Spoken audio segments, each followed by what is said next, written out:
Le parc s'étendait sous un ciel d'août, baigné dans la lumière dorée d'une fin d'après-midi. L'air vibrait d'une quiétude fragile, ponctuée par les rires lointains d'enfants jouant sur l'herbe et le murmure des feuilles dans une brise tiède. Des familles dispersées pique-niquaient sous les chênes centenaires, leurs couvertures colorées comme des taches de peinture sur un tableau vivant. Les odeurs d'herbes fraîchement coupées et de pain grillé flottaient, mêlées au bourdonnement discret des abeilles. Pourtant, pour Thomas Whittaker, ce décor idyllique semblait étrangement distant, comme si le monde entier s'était rétréci à la silhouette frêle de son fils, Daniel, assis dans son fauteuil roulant. Thomas, la quarantaine, portait un costume marron soigneusement repassé, une armure d'apparence, qu'il avait perfectionnée au fil des années. Directeur financier dans une entreprise de la ville, il avait bâti sa vie sur l'ordre. Une maison cossue en banlieue, une carrière irréprochable, une réputation d'homme fiable. Mais ses façades s'effritaient lorsqu'il regardait Daniel. À 7 ans, son fils semblait porter un poids invisible.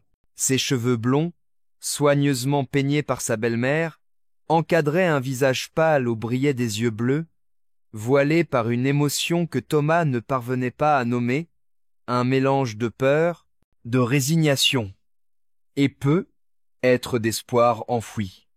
Les petites mains de Daniel serraient les accoudoirs de son fauteuil, ses doigts crispés, comme s'il s'accrochait à une vérité qu'il n'osait pas affronter. Depuis près d'un an, Daniel n'avait pas marché.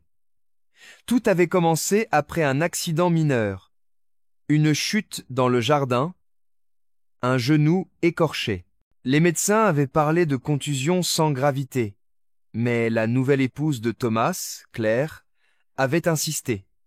Daniel était trop fragile. Ses os sont faibles, répétait-elle, sa voix douce, masquant une autorité implacable. Elle avait convaincu Thomas de consulter des spécialistes, d'acheter le fauteuil roulant, de réorganiser leur vie autour de cette fragilité supposée. Les examens médicaux, coûteux et interminables, n'avaient rien révélé de concluant.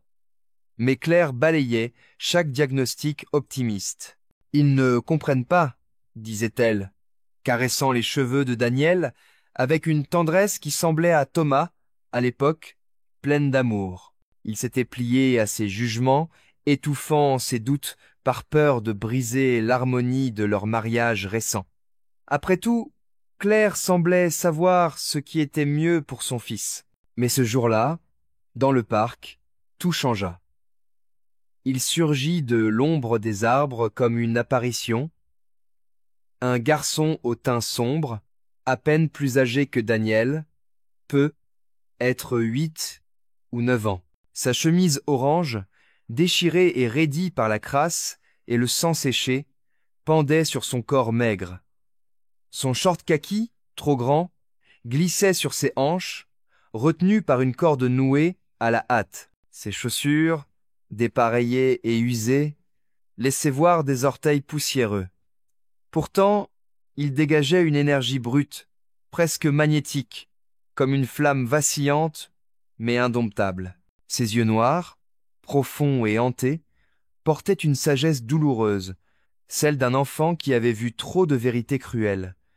Il s'arrêta à quelques mètres, son regard passant de Thomas à Daniel. « Tu ne connais pas la vérité, dit-il. » Sa voix tremblante mais ferme, comme s'il puisait son courage dans une source profonde et fragile. Il pointa un doigt maigre vers le fauteuil roulant. « Ta nouvelle femme ne laisse pas ton fils marcher. » Thomas s'immobilisa, le souffle coupé. Les mots frappèrent comme un éclair, faisant vaciller tout ce qu'il croyait savoir. Sa poitrine se serra, son pouls résonnant dans ses tempes.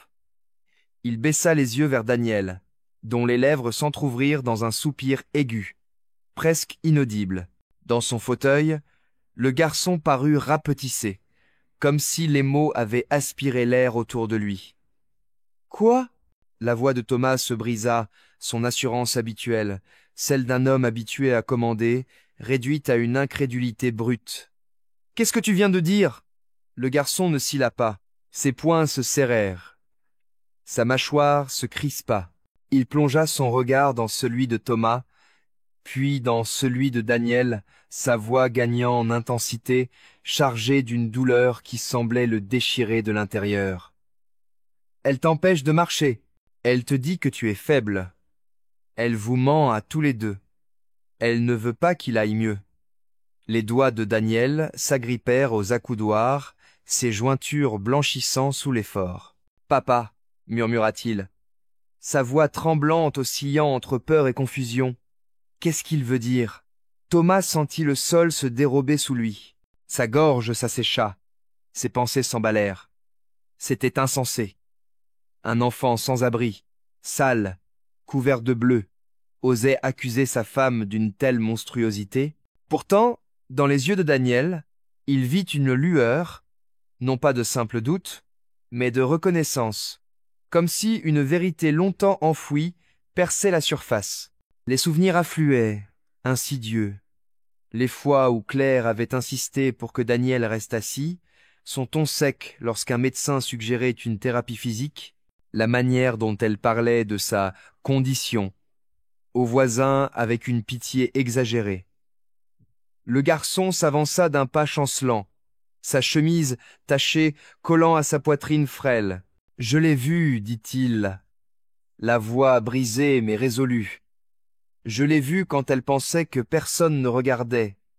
Elle lui murmure qu'il ne marchera plus jamais, qu'il est trop fragile, et il la croit, parce qu'elle le dit avec douceur, comme si c'était de l'amour. Elle le garde enfermé dans ce fauteuil, pour que tout le monde la voie comme une sainte, une mère dévouée. » Le monde de Thomas se rétrécit, ne laissant que ces mots, ce garçon et son fils. Il retint son souffle, incapable de détourner les yeux de l'enfant en haillons. Ce n'était pas un simple vagabond. Ses paroles portaient une vérité trop précise, trop acérée, comme une lame taillée dans l'expérience. La petite voix de Daniel brisa le silence, fragile comme une brindille. « Papa, c'est vrai, je ne suis pas malade ?» Thomas sentit ses jambes trembler. Son monde, son mariage, ses choix, sa confiance aveugle en Claire, s'effritaient comme du sable entre ses doigts. Il voulait nier, protéger son fils de cette vérité insoutenable. Mais les yeux du garçon, ses yeux noirs qui semblaient porter le poids d'une vie entière, l'en empêchaient. « Qui es-tu » demanda Thomas, la voix rauque, ses mains crispées sur le fauteuil de Daniel. « Comment peux-tu savoir tout ça ?» Le visage du garçon se durcit, mais ses yeux brillaient, comme si la vérité qu'il portait le brisait autant qu'elle le soutenait. « Parce que j'ai vécu avec elle, » répondit-il, sa voix tremblant sous le poids des souvenirs. « Elle était ma mère adoptive. » Le cœur de Thomas s'arrêta. Les paroles du garçon déferlèrent comme une tempête, balayant tout sur leur passage. « Elle m'a recueilli dans un foyer quand j'avais 5 ans. Tout le monde la trouvait gentille, généreuse. Mais ce n'était pas vrai. Elle voulait quelqu'un à contrôler, quelqu'un pour faire croire au monde qu'elle était bonne. Elle me disait que je ne valais rien, que je ne pouvais ni apprendre, ni courir, ni être comme les autres enfants. Elle me laissait parfois sans manger, disant que c'était ma faute si elle était en colère. Et quand j'ai essayé de m'enfuir, elle m'a fait mal. » Il désigna sa chemise déchirée, révélant des cicatrices pâles qui zébraient sa peau sombre. « Je me suis enfui il y a 1 an, mais je l'ai revu, ici, dans ce parc, avec ton fils. Je l'ai vu faire la même chose, le convaincre qu'il est brisé, parce que s'il guérit, elle perd son pouvoir sur lui. » Thomas recula, les jambes flageolantes, l'estomac noué. Des fragments de souvenirs se rejouaient dans sa tête. Implacable, la voix aiguë de Claire chaque fois que Daniel tentait de se lever, sa précipitation à l'arrêter invoquant la fragilité de ses os. Les regards de pitié qu'elle récoltait des voisins, des amis, des inconnus, lorsqu'elle poussait le fauteuil de Daniel en public. La manière dont elle avait isolé le garçon, refusant les invitations à jouer avec d'autres enfants, prétextant que le monde était trop dangereux pour lui. Thomas avait cru que c'était de l'amour, une protection maternelle. Maintenant, cela ressemblait à une toile soigneusement tissée pour emprisonner, Le visage de Daniel pâlit, ses lèvres tremblaient. « Papa !» murmura-t-il. Sa voix si faible qu'elle sembla se perdre dans la brise. « Je peux marcher ?» Le garçon hocha la tête, des larmes roulant sur ses joues poussiéreuses. « Oui, mais tu ne le crois pas parce qu'elle t'a convaincu du contraire. » Un silence lourd s'installa, seulement troublé par le chant lointain d'un oiseau. Thomas s'accroupit près de son fils, la gorge nouée par une émotion qu'il ne pouvait contenir. « Daniel, » murmura-t-il, « essaie, pas pour elle, pas pour moi, pour toi. » Les mains de Daniel tremblèrent en lâchant les accoudoirs. Sa respiration s'accéléra, saccadée, comme s'il redécouvrait son propre corps. Lentement, il pressa ses paumes contre le fauteuil, se hissant vers l'avant. Ses jambes frêles, pâles sous le soleil, vacillèrent comme des roseaux dans le vent.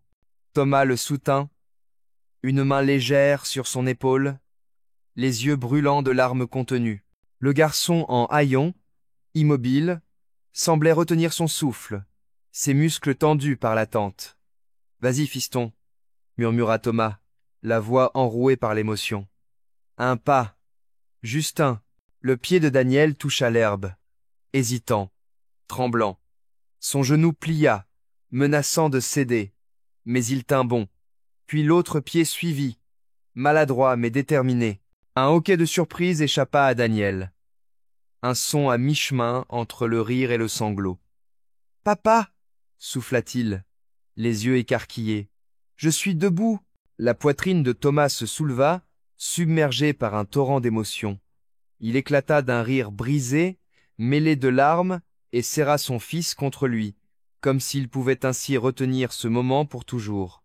À quelques pas, le garçon en haillons observait en silence son visage sale strié de larmes. Ses yeux brillaient d'un mélange de soulagement et de douleur, comme s'il voyait, pour la première fois, une victoire qu'il n'avait jamais osé imaginer. Thomas se tourna vers lui, la voix tremblante. « Tu l'as sauvé. Tu nous as sauvés. Comment tu t'appelles » Le garçon hésita, ses lèvres frémissant. « Marcus » murmura-t-il enfin, comme si prononcer son propre nom était un acte de courage. Thomas hocha la tête, une détermination farouche dans le regard. « Marcus, tu ne retourneras pas dans la rue. Pas près ça. Tu viens avec nous. » Les yeux de Marcus s'écarquillèrent, partagés entre l'incrédulité et un espoir si fragile qu'il semblait prêt à se briser. Pour la première fois depuis longtemps, quelqu'un l'avait entendu. Quelqu'un l'avait cru. Ses épaules s'affaissèrent légèrement, comme si le poids qu'il portait depuis des années s'allégeait, ne serait-ce qu'un instant. Daniel, toujours agrippé à son père, leva les yeux vers Marcus. « Merci, » chuchota-t-il, sa voix tremblante mais claire. Ce simple mot, prononcé par un enfant à un autre, portait une vérité universelle. La gratitude pour ceux qui osent briser le silence. Sous le ciel immense, Thomas serra son fils et tendit une main vers Marcus. Le secret de Claire était brisé, son emprise dissoute comme une ombre sous la lumière. La vérité, venue d'un garçon marqué par les cicatrices et le courage, avait libéré plus qu'un enfant d'un fauteuil roulant.